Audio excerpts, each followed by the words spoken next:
Yo, what's up guys? Welcome to another Shamshir Sound video. My name is Ali Nadem. In today's video, we're going to be doing a quick overview of vocal mixing. Thank you to Mr. Birdbox who asked for that request to do a tutorial on vocal mixing. And I want to give you guys kind of like talk about a little bit about philosophy and going into it, a little bit of like some context, because when I mix vocals, it's always going to be a different effect chain. I'll be using different plugins, different types of strategies, depending on what the mood is, depending on what the genre is. Am I working with a male vocalist? Am I working with a female vocalist? Is it really a crappy vocal? Like the one I'm recording in my microphone is going to have resonance and peaks in the frequencies versus, let's say, maybe something I grabbed from Calvin Harris or something, you know? So always you got to look at the source, you got to look at what your outcome and objective is, and that's going to better fit towards it. Because if we were doing ad libs, you know, when I think about ad libs, I use a lot of delay, wetness, wide, kind of lower in the mix. So it always depends, you know. There's never going to be a one man only one way strategy. It's always going to be different. So yesterday I recorded a just a random vocal, and it turned out being a really long video, so I just wanted to break it down in a shorter video today. And this is the raw vocal. From the front to the back, let me see your hands up. From the front to the back, let me see your hands up. So we have a little bit of a background noise in there. If you guys are listening on headphones or earbuds, you'll really get a good vibe of what's going on. And there's a lot of like obnoxious frequencies, a little bit of low end that should be removed, a little bit of that mid. So I just started first with an EQ on this vocal. So here is the processed vocal. Let's go ahead and have a listen. From the front to the back, let me see your hands up. From the front to the back, let me see your hands up. So I first started with an EQ, and this EQ, when we see this going into work, it's doing a good job at catching some of these resonating frequencies. If you guys are using Pro Q3, when you hover your mouse over, you can see some of those resonating frequencies. And so I removed a bit of those kind of mid obnoxious ones. They were really becoming like a bell and really sharp and really cutting through very bad. So I removed some of those, and I have a roll off at 70 hertz high pass, 24 dB. I'm going to talk about this one afterwards, because this I actually added another one removing some resonating frequencies, and it became more apparent once I started compressing the vocal. At first it wasn't so apparent, but I was hearing like the reverb of the vocal had some really annoying frequencies, so I ended up removing some of this sibilance, some of this air around the 10K, 11K, and some around this like 800 hertz, 2000. When you do remove it from the vocal, or anything at that matter, it's a good job to try doing this notch EQ to remove some annoying frequencies, but don't go too extreme. Don't start doing the entire band and using ridiculous values like that, because then you really remove the character of the vocal rather than tackling the problem. It's really it's a fine line between addressing issues, and then if you go too much, you end up just removing way too much from the vocal. So at that point, once we did the high pass and surgical EQ here, and once we did a bit more, we had a de-esser. So this de-esser is tackling here. We can see when we play it back muted, we can see here it's catching those S, catching the tss, S, s, any of those really harshness. I wanted to kind of tame a bit, because since it was going to go through some further compression, again, those are going to be over exaggerated and they're going to come out louder. So you're going to hear the problems louder. If you throw on a sausage fattener or a sound goodizer, you're going to hear more of those apparent problems. So this is really good, doing a good job at doing some housekeeping. I'm using the male S preset, and I have it at -33. At first I had it at -27, but I backed it down furthermore once I started compressing the vocal. So let's hear this. From the front to the back, let me see your hands up.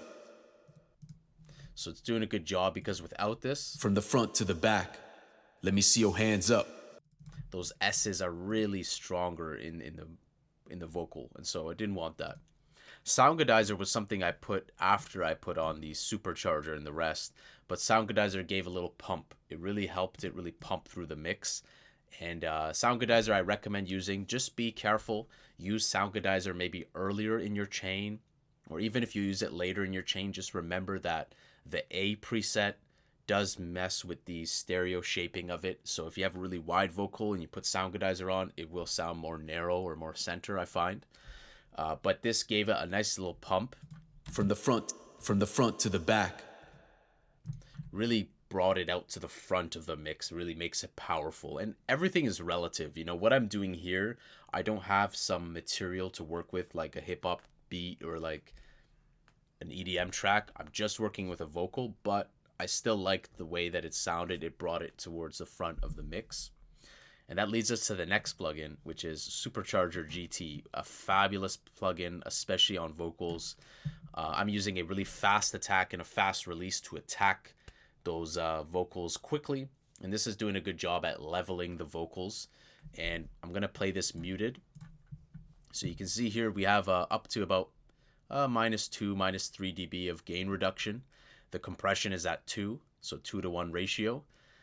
And the fast attack and fast release, again, what that's doing is that, you know, when you sing, you have juicy dynamics. Some quieter, some louder. And not that that's bad, but if we want it to be very congruent, then that compression is doing a good job at leveling it and making it like a sausage, your vocal.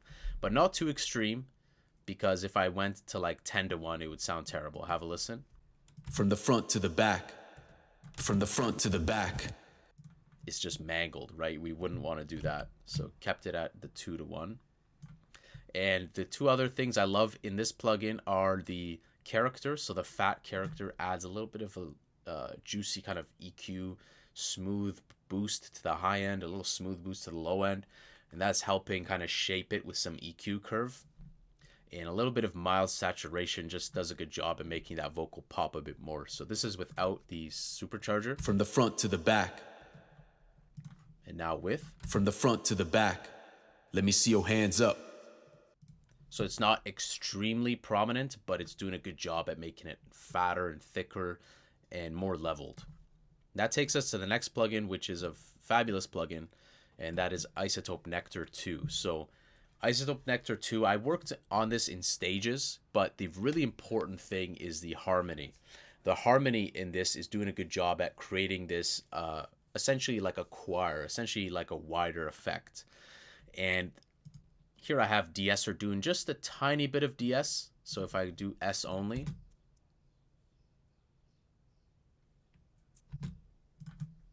it's just catching those words that are just a bit too strong for my liking.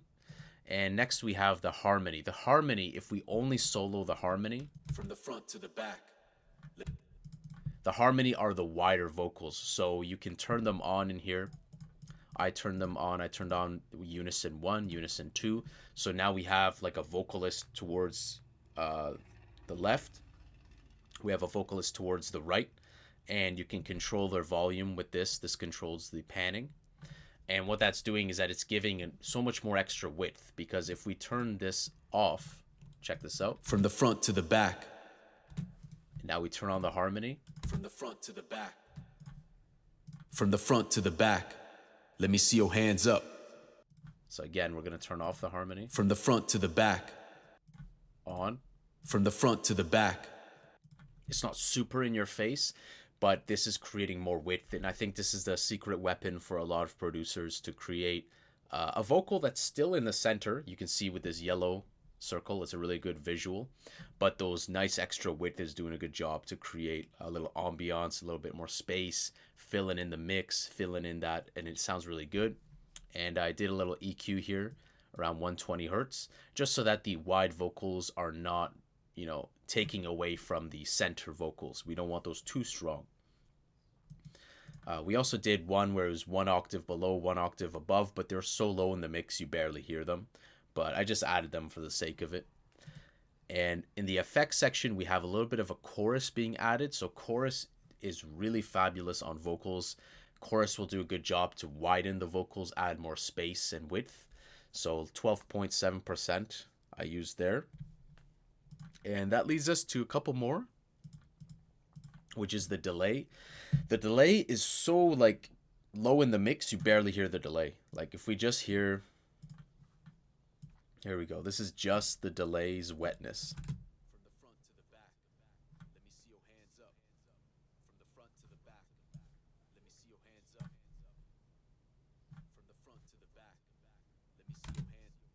So that's really low in the mix. It's like minus 48 dB. But one thing that's really good is that if you use a very subtle delay, like super low in the mix, I'm talking like minus 90, 80, 70, 60, 50 dB, 40 dB, what that can help do is that don't think of it as like the actual delay. Think of it as like a companion to the vocal to just give it some space. You can do a normal delay, you can do a ping pong delay, but keep it the wetness very low, and also EQ that so that it doesn't have a lot of brightness. This is rolled off at 8.8 kilohertz and rolled off here at 300 hertz. So this just does a little bit of bounciness, but so low in the mix. Finally, the reverb is really nice in Nectar, but you can use whatever reverb you like. And this reverb also same thing, same story. We have it rolled off around 250 and rolled off around close to 6K with 13.6% wetness, a 2.1 second decay. Reverb is really important on the vocals because it's the room that you're singing in. And so I kind of wanted like a cathedral slash large room slash like arena. So this seemed to be really fitting towards it when we play it. From the front to the back, let me see your hands up. So I like that. It was kind of was the reverb that really suited it, like that one. And next we have the SSL compressor. So the SSL compressor, like I haven't used this on vocals in forever, but like I said, it's always different. I wanted to throw on something on here. I experimented with the attack and the release. I was gonna make it more subtle by putting it on a 30 ms attack, but I reduced the attack to 10 ms to just catch anything that was maybe a bit too loud. And we have the makeup gain at just 0.1, the threshold at 10.3, ratio at 2. The analog also is giving nice little noise floor and a little bit of character.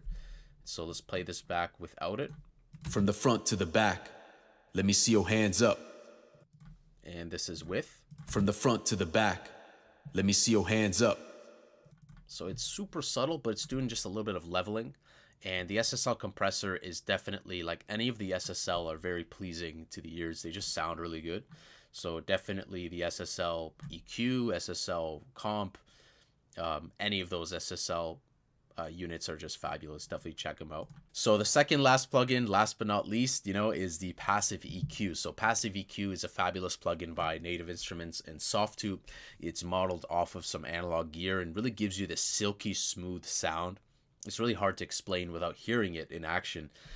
When we turn this off, let's just hear this without passive EQ. From the front to the back, let me see your hands up. I have this roll off at 18 kilohertz that just makes it kind of silky smooth and more brighter.